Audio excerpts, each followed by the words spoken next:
morning, everyone, and welcome to Exploring the Paranormal. I am super excited to be here on this Tuesday morning. I hope you guys are all staying warm. I was just talking with my guest a few moments ago, and it's pretty chilly where he is. So I know I'm complaining of the cold here in Florida, but after hearing how cold it is by him, I'm not going to complain anymore. So if you guys have any questions, let us know throughout the show. Feel free to ask. And if you're watching the replay, you guys know, ask your questions, and I'll make sure I get those to the guest, and then I will get the answers back to you. So we might as well just get started and bring the guest in. I am super excited to welcome Chris Allen to the show. Welcome, Chris. Thank you for joining us this morning. Thank you very much. Good morning. Yeah, and like I said, I really hope you're staying warm. I do not feel bad about my temperature anymore after talking to you. Well, like I said, my parents live in Arizona, and they kind of complain about the same temperature, so I'm used to it. And here I am, like, wishing I had socks on and all that stuff. But yeah, no. So truly, I hope you stay warm, and I hope you guys stay safe up there with all the snow that's starting to fall down up by you. Thank you. But for my guests who don't know who you are, I've read your bio, and I'm super thrilled to have you here. Can you just kind of talk a little bit more about yourself, what got you interested in the paranormal, and what you're doing now? Sure. My name is Chris Allen. I've been involved with the paranormal my whole life. So I'm 55 years old. I've been involved in it that long. Ever since I can remember, I can hear, see, or feel spirits. And so when I was a kid, I was kind of perplexed by what was happening around me. I do investigations, and sometimes I'm forced to read people. I don't like to, because it's like playing Pictionary with somebody you don't know. You get the signs and you get the messages, and you don't really know how to read it. And sometimes families have some odd things that they communicate with, and so that makes it kind of hard to read the family. And a lot of what I do, I say, okay, well, just remember what I said, because it might come true later, or you might recognize it or something like that. I do investigations of homes, and also I'm with a group called the Duluth Paranormal Society, and I do investigations with them as well.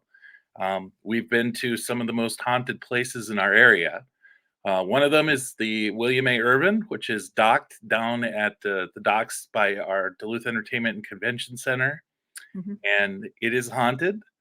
And so I've been on there about 28 times and done interviews to talk about that. I've been to a place called Nopeming, which is a sanatorium that's just outside of Duluth. And that's kind of the big thing. Whenever I tell people what I do, they say, "Oh, well, you've been to Nopeming then." Yes, I have. I took the two guys that produced the Conjuring movies. I took them into Nopeming and everything, and we got quite a bit of spirits talking at the same time. It was almost like, hey, let me get in there, when we were doing a ghost box reading for them. Otherwise, I've been to some of the other places around the area, and there's a place that's kind of popped up. It's called Greenwood Cemetery, and it's a mass grave. And I've gone there quite a few times, and every time I bring someone, it's a whole different experience, even if it's the same person going back for the second time. So it's really interesting there, and we've had all sorts of things happen, to kind of creepy to happy. But it's an interesting place to go visit, and I'm still finding out history about the place. But there's about 5,200 people mass buried there. I mean, that's why I love what we do, because you can actually, research the history and tie the history to what's happening with the I mean, I've always been a history buff, so that's so much fun to be able to do that. I know people think we're crazy for doing what we do, but I find it fun. Yeah, that's, you always find out something different. And especially from my point of view, going in and actually speaking to some of the spirits and getting messages from them, you learn a whole new thing, and you wind up finding some of the history that you never would have looked for, because you are getting these messages. And that's kind of what it's been with, not so much with Nopeming. There's a lot of history on Nopeming, but Greenwood for sure. There's not much known on that, and I've been able to find more because of what I get from the spirits. So that's interesting. Cool. Yeah, and it's funny because we're able to almost like continue telling their story. Right. Stories that were never written in history, and we're able to actually continue that and make them feel special, which I think is something great. That's the way it is at Greenwood. Whenever I bring somebody, I always tell them about the history and the things that I've found. And it's almost like the spirits are like, yep, he's our guy. Listen to him. And I've gotten to that point where it's almost like going to somebody's home where they know you now. So, you got the shorthand and things like that. I encountered some of the same spirits every time I go there, and so Mhm. they're like, "Hey, he's back. All right." Right. Yeah. And I mean, it's amazing how they do that because we had one location when we lived in Vegas that the team I was a part of, we would go and train. It Hmm. was kind of like just our training ground. And we'd go every month, have our team meeting and train there. And we actually have EVPs that say, hello, Heather. Hello, Brett. Because we would return. And it's so great, to be comfortable with them. Yes. And I have the same thing. It's funny that you bring that up. Is Mhm. a lot of the ghost box readings I have are the same thing. I go there and it's like, "Hi, Chris," and they're like, "Do you know your name already?" And I'm like, "Well, I've been here like 40 times. Of course I do." Right. And one story that actually reminds me of is during COVID. We stopped going to the location because, of course, it shut down during COVID. And one of the spirits actually came by to check in on me to make Oh sure I was wow. okay. Have you ever Yeah. had anything like that happen when you didn't go to a place you normally went to for a while and they kind of were wondering where you were? I haven't had somebody come here. I'm pretty I keep my place secure. I don't want Mhm. spirits to follow me home, but I have gone back time after time and been asked like, where have you been? Where are Mhm. you? Um, Right. you know, and that's happened during ghost box things too, where they say, "Where have you been?" And they're like, "Doesn't that creep you out?" And I'm like, "No, actually that's kind of good." Yeah. No, It's I like, love it. And, like you, I protect my house too, so nothing negative gets in. Because I've mhm, actually had a spirit punch our front door yeah, because he couldn't get through. But I let anything positive come through just because my grandfather comes and visits me a lot. So I kind of keep okay. that door open for them. So Mhm. yeah. What do you do to protect your home? I just I always whenever I'm at a location, the last thing I do is I say no one can follow me home. I don't give anyone Mhm. permission to be with me. I've only had one spirit follow me home, and that was my own fault. That when I was done with the property, I did not do that, Mhm. and they wound up following me home, and my blanket was pulled off my bed, and I woke up in the middle of the night and got punched in the face, and I was like, nope. But I do have a spirit that's been here ever since I moved into this apartment in Mhm. Minnesota. They followed me from the East Coast. It's a little 8-year-old girl named Amanda Brown, and she Mhm. just follows me around. And when I've had readings from psychics, they say she thinks you're a father figure. Mhm. As far as I'm concerned, she watches over my family. I have a son, and Mhm. she watches over him and keeps things safe here. And I think she might be part of the reason that nothing really follows me home. Mhm. That's kinda sweet. Mm, It's cute how I mean, they're little kid spirits, as long as they're truly little kid spirits, not the mhm, ones that are, disguising themselves at that, are really cute. I know we did an investigation at a location, and we were on 2 separate floors, mhm. and we were talking to the little spirit, we're like, "Hey, the investigator upstairs, he likes chatting with little girls. Why don't you go upstairs and, tug on his shirt?" And then later on, when we got together at the end and discussing what happened, he's like, "There was a spirit that just kept tugging on my shirt the whole time." And we're Yeah, like, "Oh, we told her to do that." yeah.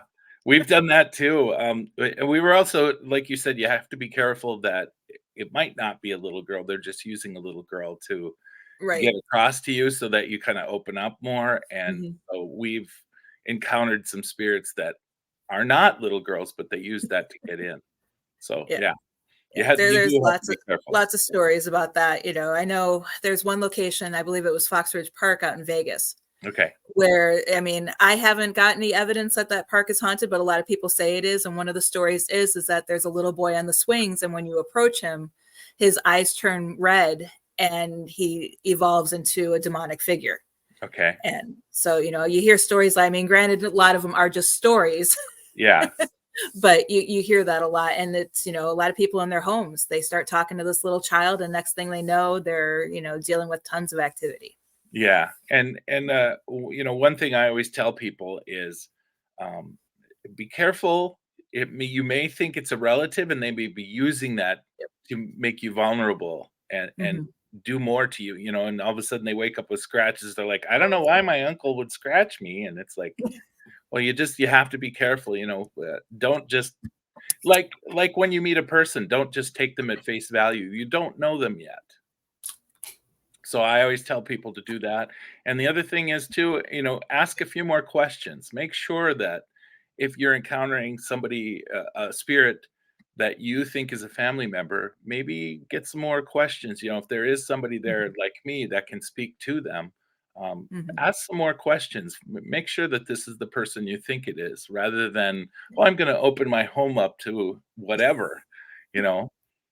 And the other thing I tell people too is, um, don't just bring something in and open it up and get going with it just because you think you can do that too. If you Mhm. do get something, especially a Ouija board, um, Mhm. find out what to do, how to close it down, there's a way to Yeah. use everything.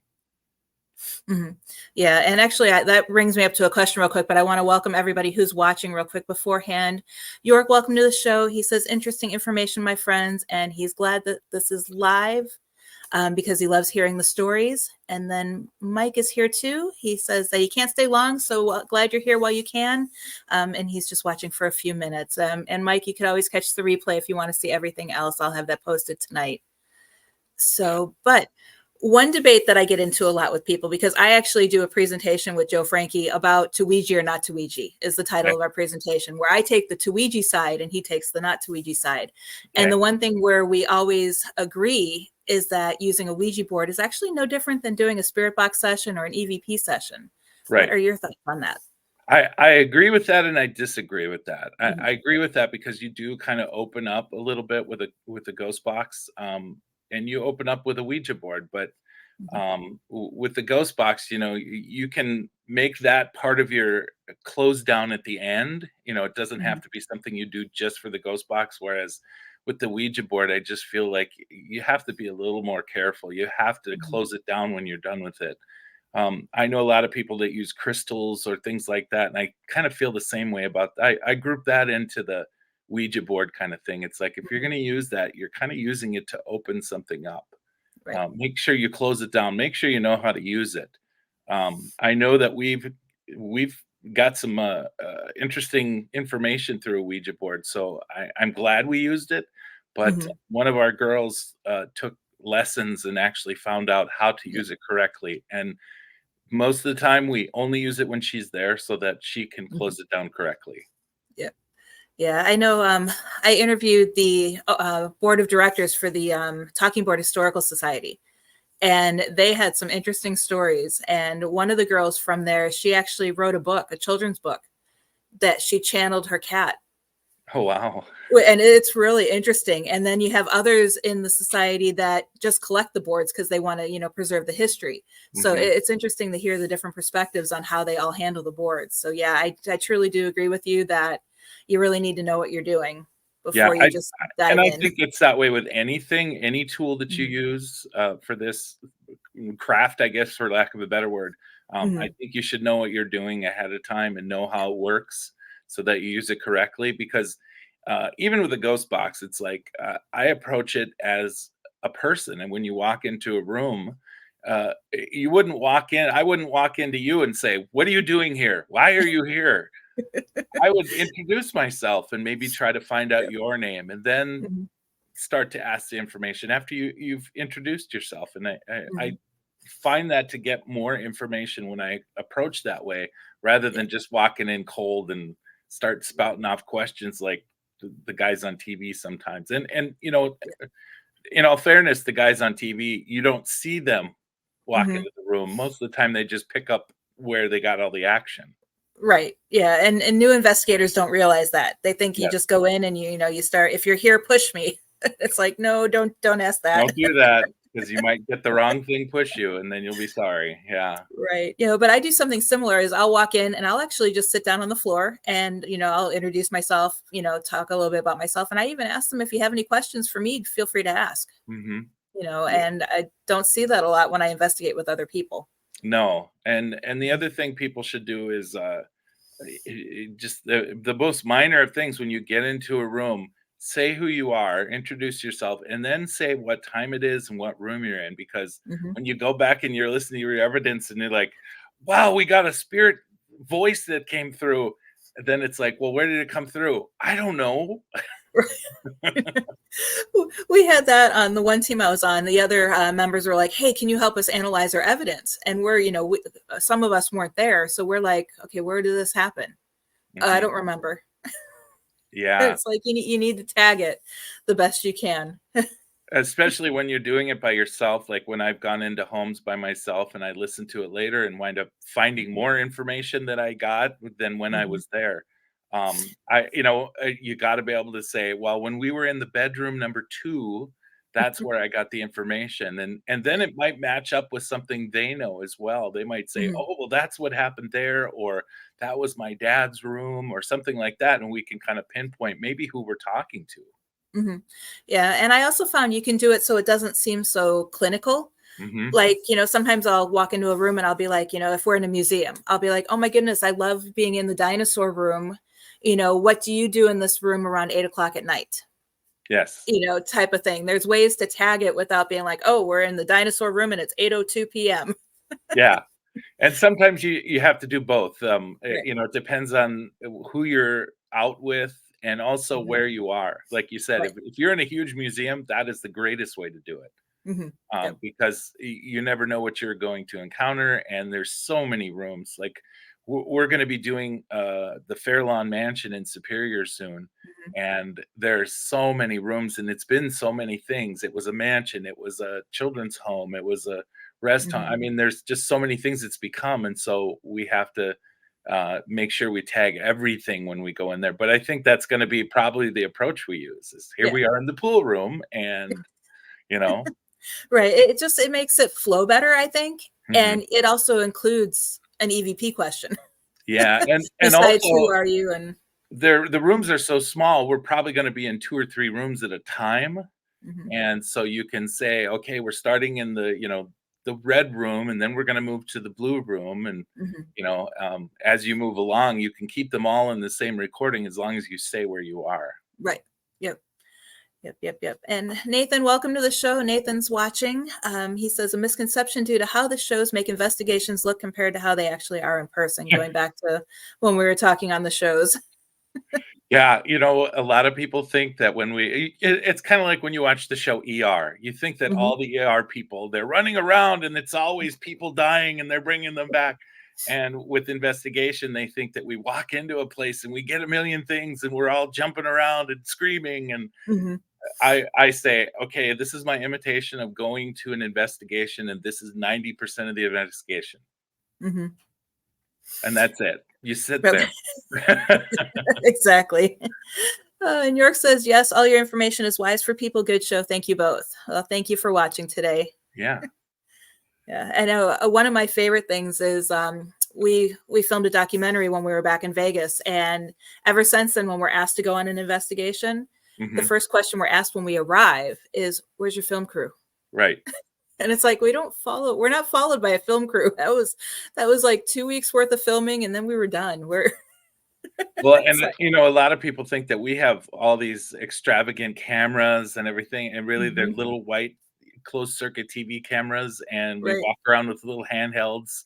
Most of the time, mhm, it's our own camera, so everybody's got the right, same handheld camera, and yep, they think that we're so much more sophisticated and bigger equipment, and it's like, "No, this is what we did," and then we're like, "Well, we saw your investigation, it looked bigger," and it's like, mhm, "Yeah, that's same thing, we just cut it together right. really nicely." Yeah, and I mean, we have when we show up at an investigation, we just have one video camera usually Mhm. for the room that we're in, and a couple digital voice recorders. But other than that, we use dowsing rods, pendulums, all the non-tech tools. Yeah. And people are like, "Well, where's this? Where's that?" And it's like, we don't use that. Yeah. It's like, Yeah, I have some of those fun toys. I just got some dowsing rods, so I'm mhm, interested in using those. Those are one of those things where, I'm not sure I believe in them or not mhm, because they are so easy to yeah, manipulate, but I'm worth it's like, "Okay, I'll try it, and we'll see mhm, what we get with it," and if we can validate it at the same time as using some other tools, then okay, I believe more in them, but at this point, I'm still in the questioning phase. mhm. Right. Create a box for them. My co-host on Wednesday nights, he created a box with PVC pipe Mhm. and he puts the rods in there, so that eliminates That's a the great idea. human element altogether. Yeah. I think we would have gotten to that point because it's like I wanna find a way to use them because I think they are valuable tools, but Mhm. I think that they're easily faked by some Yeah, people. So, yeah. yeah. Yeah, no, it's funny. I get called out on that a lot because when we did the documentary, the film crew asked me, hey, can you show how the rods are supposed to work? So they filmed me putting my thumbs on them and physically moving them so I can show them how they worked. Oh, That's what made it in the documentary, ugh, not the actual session. And when I watched it, I was like, at least they didn't, it was more or less like a quick flash. yeah. So it wasn't like I asked a question and then they showed me moving it with my fingers. It was just, a montage of video and that was a quick flash. But I was like, oh my God. Yeah, and you know that the other people that do that and use those tools are saying, "No, you're using them wrong." And it's like, no, they asked me to do it. I didn't think it would make it in the show. Yeah, and you gotta tell them ahead of time. I mean, you also have to tell humans ahead of time, like, "This isn't how I use them, so if you wanna film them, I can show you using them," Right. it happens with every tool that you use. Right. Yep. Yeah, but that was interesting. But Nathan also says he loves non-tech tools, old school kind of investigator, Mhm. firm believer in them. And one other tool that I've recently probably been using about 3 to 5 years now is fidget spinners. Really? Yes, because I usually have one nearby, but I don't today. We have light up ones that we Okay. got off of Amazon. And because they have the base, they stand freely off the ground, but they're heavy enough so a slight breeze won't move them. Uh-huh. But they're light enough that the spirits can move them, and they do. We've had good information with that. I'm gonna have to steal one of my son's fidget spinners then, Yes. because 'cause he's got one that lights up. That's Mhm. an interesting way of, going about it. It makes total Yeah. sense. I don't know Right, and why I it haven't was so thought of it. funny. We were doing a public investigation. I did fundraisers for a museum that I volunteered at, and one of the guests came, and she pulled out. She's like, "Can I show you something?" I'm like, "Sure." And we were outside. She pulled out a fidget spinner, and she found a flat surface to put it on, set it down, and then when we were already getting a lot of activity in that area, and Mhm. she asked them, "If you're here, can you please spin it?" And she showed them how to do it, and it like you could see it slowly trying to spin, and then it just started spinning on its own. Wow. And ever since then, I have been in love with that tool. That's like I said, I gotta steal one of my sons and bring it Mhm. with me. That's, Yep. very interesting. Yeah. Like I said, I don't know why I haven't thought of it before. It makes total sense. Right. And we've got them in all. I think we have red, pink, yellow, orange. All the different colors. So we'll like put the red and green one out, and we're like, ask yes or no questions. If it's yes, spin the green one. If it's no, spin the red one. Mhm. And they'll do that too. And it's a lot of fun. Yeah, and it's also a takeoff of the old, flashlight trick. Right. Yep. And I find it a little bit more reliable than the flashlight trick because depending on the Yes. humidity in the room, the flashlight might not work the way it's supposed to. Yeah, and where the way you sit it and whether it's sitting, leaning toward the flash part of it, it Mhm. might go off on its own. So, yeah, Right. that's Yeah. Yep. interesting. So that's my bit of knowledge for today. No, I'm That's just kidding. that's why I love talking to other groups and Mhm. finding out what works for them, and even talking to, other people like me that can see, hear, or feel, Mhm. how to approach an area, and sometimes I get some tricks that work, and I get in there and I approach it the same way they do. So you Mhm. really do learn something, and they'll learn something from you too. Right. Yep. Yeah, that's what I think this field needs to be more about, not the backstabbing that I've seen a lot lately. Yeah, And I don't really like the term bullying, but the you say something and just because someone else doesn't agree, you get and they have I hate the fact that people value their paranormal status, I guess you would say, based on how many yeah, Facebook likes they have. yeah, And just because they have more followers than you, next thing you know, you're getting blacklisted. And yeah. it's like, I didn't do anything. And we just need to be working together a little bit more. I totally agree with that. There is a lot of backstabbing in our business, and I think a lot of it has to do with, you really wanna get the scoop on a place when you go there, and when somebody else goes there and gets the scoop, Hmm. it may be something to do with your staff. Maybe your staff didn't approach the place well enough or something, and Hmm. you can't really point the finger at them because you might not have done something they did in order to get that information. Right. Um, and that's where I'd like more dialogue. I would like, Hmm. okay, well, what did you do different from us? How did you approach that room that you got so much and we didn't? Hmm. And Yeah. and it can make your next investigation, or if you return to that place, make it much more interesting. Right. Yeah, we need to be more open. And, I mean, I'm truly a firm believer, even though I stick with the non-tech tools, that I want to make this more of a true science in the Mhm, aspect of how we investigate, the steps that we take, and how we share for peer review. mhm. And Yeah, no, I'm I just not totally agree with seeing that, that. and, I'm very thankful that, they do the group that I'm with, they do believe that, some of the information I get is actually real, and Hmm. so, I also, I'm part skeptical, so it's like, if I get something, let's see if there's a way we can prove it. Hmm. Not Yep. necessarily to make me right, but it's like, now we've got more information and we can approach it with some of our other tools or other people. Hmm. Yeah, exactly. And I mean, the other thing too, we experience this in Vegas a lot is because Vegas, being that there is a popular TV show personality there, was Yeah, hard to get into locations yep, because that just shut everything down. But outside of Vegas, there were some locations where paranormal teams would be like, "Oh, well, we're the first and only team to investigate here," and they would partner with the owners to make sure no one else investigated. And it's like, why? Why can't you share the location? Why can't you share your evidence? Why? yeah. It's. We are we feel a certain way about that same host. But we also have to be thankful to him because, they came to Nopeming, and at that time, we had been asking to try and get in there for 3 years, Mhm. and we kept getting every answer, "No, no, no," and then they came in and made the claim that, "Nobody's ever tried to get in here. I can't believe it's not been investigated." So we went back to at the time, the county owned it, and we said, "Come on. Are you gonna let them look and make us look like fools? We've Mhm. been trying to get in here, and you said, 'No, you say yes to them.'" And so they did relent and let us in, and if it Mhm. wasn't for them coming that group coming in here, we never would have gotten in there. Yeah. Yeah. Yeah. And on the bright side, I mean, they are opening up the field a little bit more to get more people interested and making it more of a real field. Yeah. And behind the scenes, that crew is nothing like they are on TV. They're actually really sweet. Yeah, they're a little different crew, and I always tell people that, especially that show, they're a little more showy, Hmm. Yeah. than the other shows are, and maybe that's why they've got the following they've got, but it Hmm. takes all types to do this, Right. Yep. and I always tell people, we're not that way. Hmm. We have people in the group that are good at speaking, but, some of the best information takers and some of the people that get the most evidence aren't all that flashy like he is. Right. Right. Yep. Yeah. It's all on how you present yourself and knowing what people want. And right now, that's what the non-investigators want. They want the showy, the flashy. Yeah, They want to be scared. They want the scary stuff. yeah.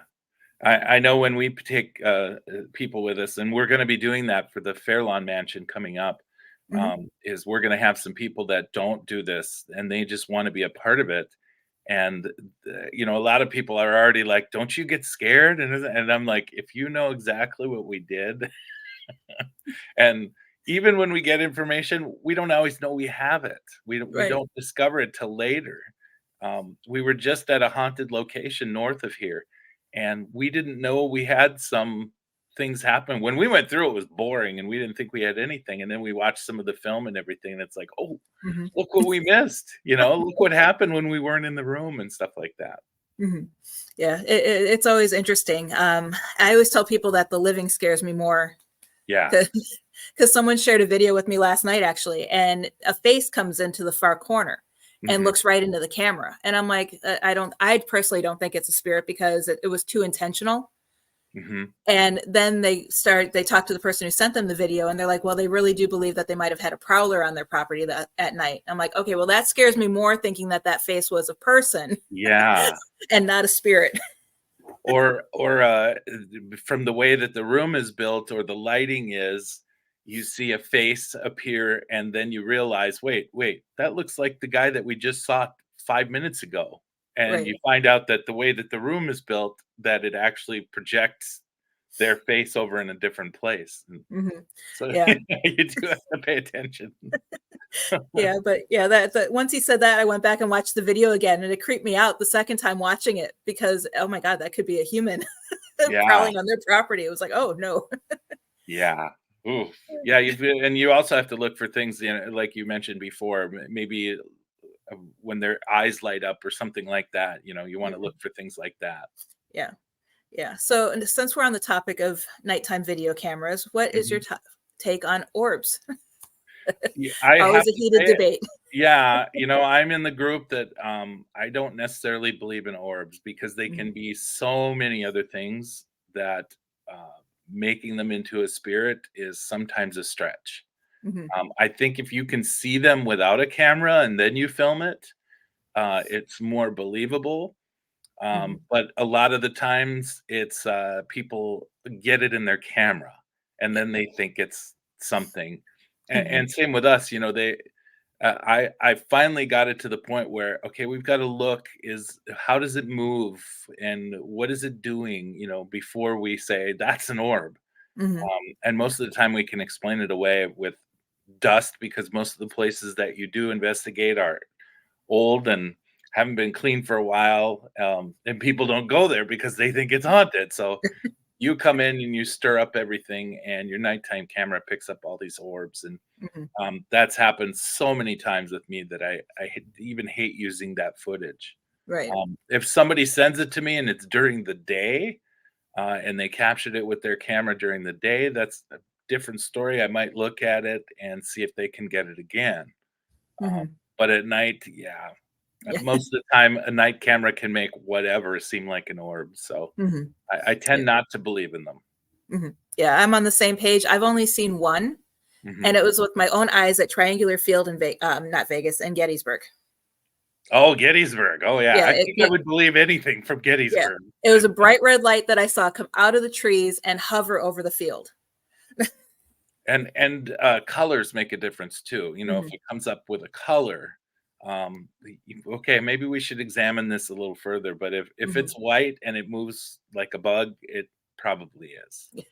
Um, yeah, and we just got an orb at the location we were at recently, and all of us are like, "Look, we really don't believe in orbs, but this one moves so fast, it can't be anything else." Mhm. And we didn't catch it until somebody said, "Wait a minute, what's that moving?" And then when we slowed it down, it was like, "That's an orb." Uh, That's always interesting. One topic I wanted to get back to was you had talked about how you can see, feel, and hear spirits. Mhm, For me, I know I can too, but I've always shut myself off in that aspect, and I just use the empath side of the abilities mhm. because I want to research the history before I go to a location. I want to know everything there is, so I really don't want to say I'm psychic or use psychic abilities because it's already tainted by knowing and researching. What Yes. are your thoughts on getting information before going to a location? So most of the time, I'm not part of that. Okay. I do the information later. Most of the time, they have me walk through the location and kinda put down X's, Mhm, at places I feel or even, I went into the Fairlawn Mansion ahead of time, and I know a lot of information. I've looked it up before, so mhm, talking about things like that, to me is moot at this point. But mhm, I when I did the walkthrough with the manager, I was able to connect with some of the spirits, and so I would tell them things, and then some of the rooms, there were things with some of the rooms that the spirits were telling me, and so I came out with those and wrote them down, and I'm not gonna tell the rest of the group until we're mhm. done about things I felt. I'm just gonna mark the rooms that were kind of hot for me. Right. Um, but most of the time, when we go through a location, I show up late and I don't go through on the walkthrough about where the hot spots are, what Mhm, they're seeing, or who they're seeing. I come through later and then I go through the rooms and say, here's what I'm feeling, here's what I'm seeing. Um, mhm, one location we did was a bar, and it turns out it used to be a convenience store. And I didn't go through on the walkthrough, and I was able to connect with the spirit that ran the old store. And so when I came up with a name, they were like, "Yeah, that person ran the old store, and mhm. they see this person and hear from this person, and so that's interesting that you got that." And we were able to match it up because I didn't do the walkthrough. Mhm. But That's pretty cool. some of the locations, like you, we already know about it, Mhm, and so, it's hard to come through with things, but usually I try to come through with something that we don't have that we can maybe validate later so that, mhm. it validates from both sides, that we can get Yeah. something concrete and we can validate more about what I'm feeling.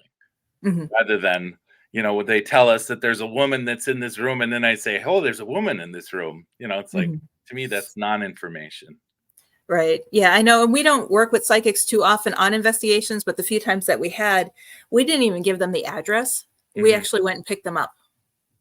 So there was no question whatsoever that they did something before they arrived. Yeah, yeah, Mhm. and I can't do that because most of the time I'm driving myself to the Mhm. location, so I know where I'm going. Right. Very frequently ahead of time, I will have a dream about the place or Mhm. feel something ahead of time, and so I write down what I get. And it Right. was that way with Nopeming. I had a dream about the third floor room that it was a family room, and the balconies are covered with a grill, kind of like a jail, Mhm. and I had this whole dream that families would spend time there and that that grill was there because the patients would jump off of the balcony. And so I said that all ahead of time before we got in there to the group. And then Mhm. the person bringing us around said, "This room is where the families used to hang out." And everything I had told them, you know, we wound up finding out in the information that it was all true. So um, uh, I try to do that. I try Mhm. to come out with anything that I have ahead of time to everybody Okay. before I actually do the walkthrough. Mhm. Okay. And then during investigations, one thing that I experienced that, I mean, not saying that it can't happen because I don't know what personal experiences people are having, Mhm. but I'm a firm believer that if you have a personal experience to try to write it down, Yes. because we did an investigation once and one of the members was like, "Oh, something just touched my hand." And then another member across the room was like, "Oh, something just touched my hand too." And it's like, it's one of those, I want to believe them, but you can't help but, are you having that experience because someone else did, or Yeah. we always write it down. Yeah. And what we try to do is separate people that might feel that. If two of us go in the room that can feel things, then we tend to be quieter. Hmm. But if I'm going in with somebody that says, "Oh, I don't feel anything," then usually I'll say, "Okay, something's happening in this room," and then I'll let them come out with, "Oh yeah, I'm being touched," and I'll say, "Okay, I am too." Right. I try to be kind of vague so that I don't uh, suggest Right. what's going to happen to them. Okay. Yeah, because I've seen that. I mean, now my team is just my husband, my son, and myself. So it's just Okay. the three of us, and it's simple. I joke because I know they're trained right, Hmm. because I trained them myself. Yeah. So, but yeah, on the other teams I've been on, I appreciate the experience that I got, and the I'm still good friends with several of them. But there's just it's hard because there's some people who do it thinking that they want to do it, but then they really don't. And Yes. those are the ones that I see that have the experiences that other people are having because they want to feel a part of it, Hmm. is what I'm Yeah, and noticing I tend to when I'm in with inexperienced people, I won't say anything. I'll just kind of make a note, or I can feel what I'm feeling, and so then I'll more. put it out to the room. I'll say, "Okay, how does everybody feel at this point?" To Hmm. see what they're feeling because I know what I'm feeling, and Hmm. so I want to try and match what I'm doing. And I've taken so many new people or people that are just doing that for the first time, and so I try to let them open to their own experience rather than say, "Here's what normally happens in this room," or "Here's what's happening to me now." Right. Yeah. It's always interesting. And there's so many different people in there. I mean, I know one of the investigators that we investigated with, we were going to a client's home to reveal what we captured. And, Mhm. it was a very active home. And sadly, the client ended up selling her home because we were there twice trying to help her, and she just sold it. She didn't want to deal with it anymore. But one of the investigators showed up and we asked, "Okay, well, where's, your evidence?" "Oh, I haven't reviewed it." So Yeah. later on, we found out that she was constantly going to these locations with us and not once ever hit play on her digital voice recorder. And it's like, "Okay, well, give me your voice. Oh, no, I deleted all the files. I don't need them." And But it's like, yeah, why do you have it? why do you even bring it with you? Just Yeah. go to the Yeah. investigation. Yeah. It was that was a very heartbreaking moment. But then the more I talk to other people, there's a lot of people who do that. Yes. We've whittled down to a smaller group, and Mhm. now everybody, when they find something, we get somebody else to review that same information. So we have two people so Mhm. that it's not something that maybe you saw or heard, that maybe they can see or hear the same thing. Mhm. And we turn in all information because everybody does have their own personal recorder on them Yep. and their own personal camera. So Mhm. we upload it all to, we've created a drive that everybody can upload their stuff to. Mhm. Yep. I know when we usually do it, it's my husband's usually the first to do it because he's, I guess you call him the skeptic of the group. So Uh-huh. he wants to go through and like disprove everything. So Right. he'll listen to it and he'll mark down when he thinks he hears something. And then I'll usually go through it like probably a few days later because I just am more busier. We both work from home, but he Mhm. seems to have a little bit more time than I do. And then when we find something, because my son is so busy, we end up, clipping what we hear if we both hear the same thing, and then we give it to him, and he either says yes or no, I hear it, or this is what I hear, type of thing. Mhm. Yep. So, but yeah, and that's kind of our process with stuff. That's, getting back to that, every group should have someone in that group that totally disbelieves in everything, that they Mhm. think that what we do is bunk. Yep. We have someone in that group where his nickname is No, because he looks through it and he tries to explain it. That could be this, that could be that. Mhm. When we were there that day, remember this was happening, so it could have created that noise. And so Mhm. he's always got a way to try to disprove it. So the information, the evidence that we get is good evidence because it's been explained away and can't be explained away. Right. Yeah, and it's so funny because I recently showed a picture. I was going through some old photos, and I was like looking at a photo a little bit closer. I'm like, and remembering back to when I was actually investigating this location, and there, to me, it looks like there is a shadow figure standing outside the window. Hmm. And I remember investigating that location, and I know we walked around the whole building because we heard voices. So we walked around the building just to make sure nobody was outside. So I know nobody's out there. And he's looking at it. He's like, well, it could be someone standing. Well, maybe it's a trash can. And he's like, and it's like, no, no, Yeah. you And weren't there. and that brings up two things. It's number one, you should have somebody in your group that's like that, Mhm. Yep, so that exactly. your evidence is more pure. And number two, um, you can't you can't get excited just because they're trying to explain it away. Right. A lot Yeah. of times, you want it to be something, and you're almost 100% sure that's what you captured, and Hmm. then when they bring it up, you're like, "Ah, you're right, it could be." Yeah. Yeah. No, we're still divided on that photo. But then there was another photo that we were in Goldfield, and we were just shooting, and we have 3 photos back to back. Of course, that, we try to do that, but it doesn't always happen. Mhm, And in one of the photos, it's actually the third photo, you can see what looks like a shadow figure standing in the window of a home with a mhm, glow around it. And it's really, really, and we sent it to 5 other people. We just sent the photo and we said, what do you see? And mhm. all 5 people came back with the same thing. So once we did that, it was confirmed in our minds. Yeah, we caught something. Yeah, and that's another good point, is have some people that maybe aren't in your group that you can send photos to. I have Mhm. 2 friends that have 2 different abilities, and I usually send them photos, and they send me Yep. photos. Hmm. And they Yep. won't tell me, and I do the same for them, but they won't tell me, like, "We felt this," or "We saw this." They just send me a picture and say, "What do you got?" Hmm. And Yep. let you go from there. You start from ground zero, not knowing that, oh, that's a haunted house they took a picture of, or there's a spirit that they see in the window. They just let me see what I see, and the same with them. And it Mhm. helps so much because sometimes they'll see something you don't. You look again, and it's like, oh wow, you're right. Right. Yeah. And the group of 5 people that I use, one's a psychic medium. Hmm. 2 are just paranormal investigators. One's a former paranormal investigator who moved on to other things. And one doesn't investigate at all and is a photographer. So, Hmm. and all 5 of those that came back with the same answer, it was like that to me, Yeah. I figured that that's a good enough variety. Yeah, and having a photographer, they can tell you all the what might happen, like, "Well, I noticed by the angle, it might have been the way the light bounced off of that." Right.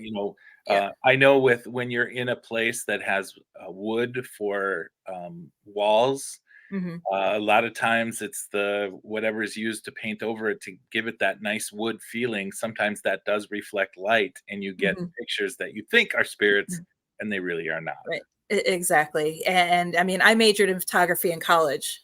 So I have a degree in photojournalism. But so I rely heavily on people I know that are in photography still because they know, I'm old school. I was, when we were developing our own film and we had the, black rooms and dark rooms and all of that. And all Mhm. the friends that I have now, they've moved on to digital. So they Yeah. know the ins and outs, how the cameras are made. So it's great knowing people like that for that reason. Yeah, and always too, if you're taking pictures somewhere, good advice is always take a couple of control shots. If you think Hmm. you've got something, take a couple photos from the same angle in the same place Hmm. and see if you get the same result, because then you can disprove the light coming off the wall, or there was a Yeah. mirror that caught the light and threw something on the wall for you. Yeah. You can disprove all that stuff right away by taking the control, because Hmm. you will notice, if you do capture a spirit on film, you'll notice that the others won't have it, or you'll notice that the others have the same anomaly, and then you Right. can start to figure out whether it was the room or something that Exactly. happened in the room. Yeah. Right, exactly. And real quick before I forget, but Jay stopped by. So, hey, Jay, thanks for coming to the show. I believe I have you on the show in January or February coming. Looking forward to that one. So, super excited to have him on the show. And I know Nathan, I've been trying to get him on the show, but our schedules just keep crossing. So, I may just have him record it once Right. and then re air it later. um, but getting back to the surfacing of the Yes. walls, you reminded me of something. We were testing the SLS camera. One of our team members on the old team he built one right when they first came out. Mhm. And we actually discovered and completely disproved the whole thing in one investigation, because some of the members were like, "Oh, look, he's mocking the investigator that we're filming." But then we realized that there was a glass wall, and it was the reflection off of the glass wall. And Yep. then we were in another room that had that shiny surface on the wall, and it was like, "Oh, look, there's a spirit behind him standing there." And it was like, it's the shiny wall, because then, as people would walk by it, there would be figures that followed the people in the Yeah. same path. So what are your feelings on the SLS camera, and what tips can you offer anybody to kind of prevent that from happening? The other thing that I've come run into, I'm not a fan of the SLS camera, at least Mhm. the ones that we've been using, Right. because sometimes it will add so-called skeletons Hmm. to structures or chairs or tables. It'll grab something off of an object and it'll add a skeleton, and it looks like you've got something, but you Right. really don't. Hmm. We've been using an Xbox 360 camera as well, and it Hmm. tends to be a little more believable. It doesn't always add skeletons immediately, and so sometimes you can see the shape ahead of time, and then it adds it later. So we've been using the 360 camera a little more than the SLS camera, but even with that, you've got to be careful when it adds a skeletal view Hmm. of what's going on in the room. Yeah, Right. and like you said, pay attention to what's around you, because it may be adding something that isn't there, or adding something that to somebody that's just a reflection. Hmm. Yeah, and it's funny too, because I keep thinking is they're always doing lewd acts. Yeah, Is the polite way to say it. And it's like, if that's really what the afterlife is about, we're in for a good time. right, exactly. It's like I see people using it. It's like they're always doing something, and they're moving or dancing, or it's like, no. Yeah, I'm Yeah, I looking know. forward to the afterlife. I get to hump that table. Right. Exactly. Because someone sent me a video once, and it was of a graveyard that they Okay. were at, or a cemetery. And they were like, check this out. This place is totally haunted. And I mean, it is one of the most haunted ones because it's in Key West. So I Mhm. get that. But every headstone had a little figure. And they're like, all these spirits are attached to their headstones. It's like, well, I know Yeah, they're not. And it's like, if it was, they'd be haunted by like little gnomes. exactly. And every spirit would be short, and Right. And yeah, it's like, and I feel so bad, because it's like you want to explain to somebody, and you try to do it in the polite way as possible, saying, "Oh, my opinion is blah blah blah blah blah," but they still get mad at you. yeah. I find myself doing that a lot. When we do talks, or I do a Mhm, talk, I get people that come up and show me pictures or things that they've captured on film, and some of them mhm, are SLS, because yeah, there are apps that are SLS cameras, and they mhm, capture something, and I'm like, I don't think that's what you think it is, and did you do this? And I bring up some extra steps that they should have taken, and then they're kind of like sad that it's not really what they think it is, and I'm and then mhm, And I said, this is what I do. I look at it 10 different ways, trying to figure out, is it really what I captured or is it Right. not? Yep. Yeah. And that actually brings up another question. We have about 10 minutes left, so I'll be able to get Okay. this one in. Is phone apps. I know when we go investigating, if we're in a safe location, we turn off our phones and leave them in the car. If Right. it's not really a safe location, we usually will put them, they'll still get turned off, but they go into our camera bags or, equipment bags and not with us when we're investigating. hmm What are your thoughts on apps and how do you think phones affect different equipment? Phones affect all the equipment as if you're getting something. So we put all of our phones on airplane, and sometimes that doesn't always work with certain equipment too. Mm-hmm. So we make sure that if we are getting readings with equipment, we'll leave the phone back at base camp Mm-hmm. and not take it to that room if we're going to use that piece of equipment. Some of the apps I found work really well. I have one that it costs, I think it costs $20. It's called Echo Vox, and it's kind Yep. of a hybrid ghost box. Mm-hmm. I've gotten some things that I've been able to validate with that, but you also have to remember that it is just like a ghost box. There are going to be some voices that come through that are radio. So you've got to Mm-hmm. kind of pay attention. Is it saying one word like a radio would, or is it Mm-hmm. stringing a sentence or a few words together that you can validate? And I Right. think that the same runs true for Ghostbox as well. I know there's some other apps out there that people swear by, and I know Mm-hmm. it's a bunch of noise to make it so much better. It's Right. enhanced with noise.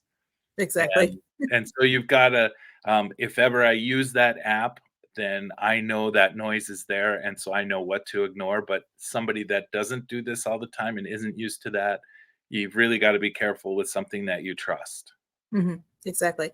And I'm not technical in any way, but I know some people who will use, and I don't get it because I don't think our phones are equipped to do this, but Mhm. they've used an app that helps them detect EMF levels Yeah. and on their phone. And I just don't personally believe it, but I know some people who swear by it. I would say this, that, I tend not to believe an EMF detector on a phone, because if you put your phone next to an EMF detector, it makes it detect it. So Mhm. why would it work on a phone? Right. Would the phone detect itself? Is it doing Mhm. that when you go somewhere? Right. There's a few things that a few ghost tools that are out there that I think shouldn't be working with the phone. Mhm. And of the ones that we use on the phone, we try them out first to make sure that Mhm. we are getting good information before we actually start trusting something. Mhm. Yeah, exactly. And then one more piece of equipment I want to talk about is the Avalis. I know when we used it, I was always hesitant because, in my mind, something that's pre-programmed, maybe there's a GPS in there that we don't know about that's to come Yeah. out. And we were using it at a location, complete silence on the whole investigation up until I took it and didn't realize the rest of the team had stopped behind me. And I had walked down the hallway and turned the corner and I was just talking away, trying to get the spirits to interact. And next thing I know, I get death, devil, demon, sacrifice, and a few other words similar to that. hmm And I was like, okay, well, me being, who are you going to sacrifice? And I got the word you as a finger ran down my whole back. hmm And and the other word was alone. So then I turned around and realized I was alone. And I was like, kind of was like, okay, where's the rest of the group? Yeah. And then later that investigation, I really got sick in that room to where I had to leave. So, and I'm still questioning it, but I haven't used one since. But what are your thoughts on that one? Yeah, I've noticed a lot of dark things come through on that. That's a piece of equipment that I can use, and Hmm. and it's been pretty good. But like you said, if you get another person using it, I think sometimes you do get stuff that's different. Hmm. And I think a lot with me, a lot of the ovulus is just junk words that come up, and I Hmm. think it's supposed to do that. That's the way it's programmed. So you've really got to be careful which words maybe are authentic and which are not. Hmm. With me, it's like I've used them at certain locations, and I try to come through with what I feel, and sometimes it's backed up by the ovulus, Hmm. and so then we tend to write them down when we get words that match up different things going on. Hmm. Or if we got something on the ovulus and somebody goes through later with a recorder and they kind of get some same recordings about that, some same information, then it's something that I think is valuable. But I think it should be used like any other tool. try and validate what you get. Right. You know, Yeah. with you, it's like you found out you were alone, and you know, Right. and that's a good validation. Right. Um, Yep. and so I think with the Ovilus, I think all theoretical equipment should be taken with a grain of salt. Try and Mhm. get more than one reading from something else, or use Right. it to validate later. Yep, exactly. Yeah, I know the investigator who had it, he would always print out the words Yeah. and then go through and highlight which ones were relevant to the investigation. Yeah, and that's what we do too.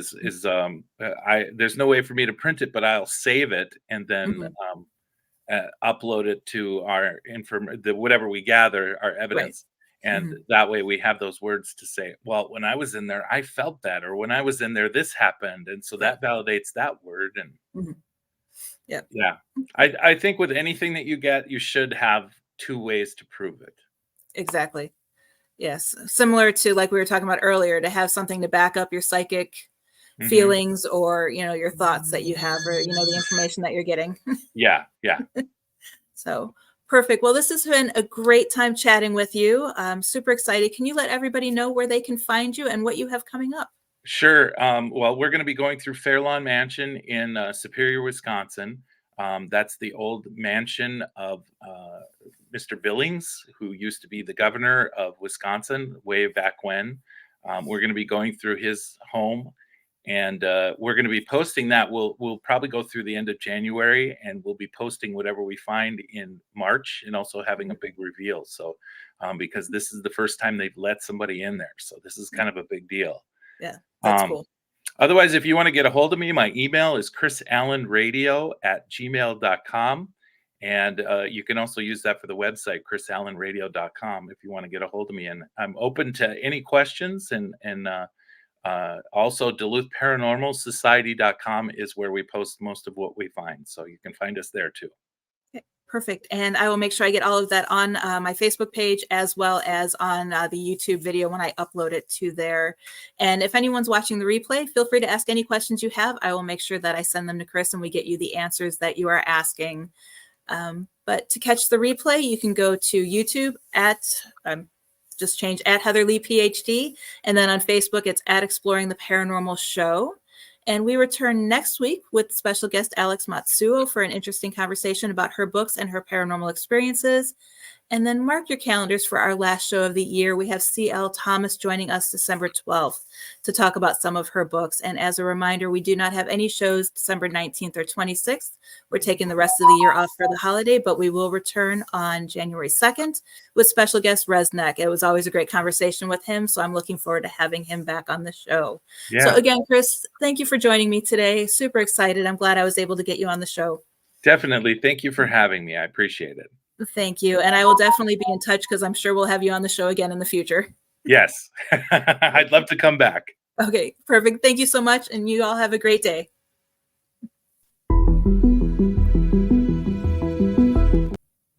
My video is not playing.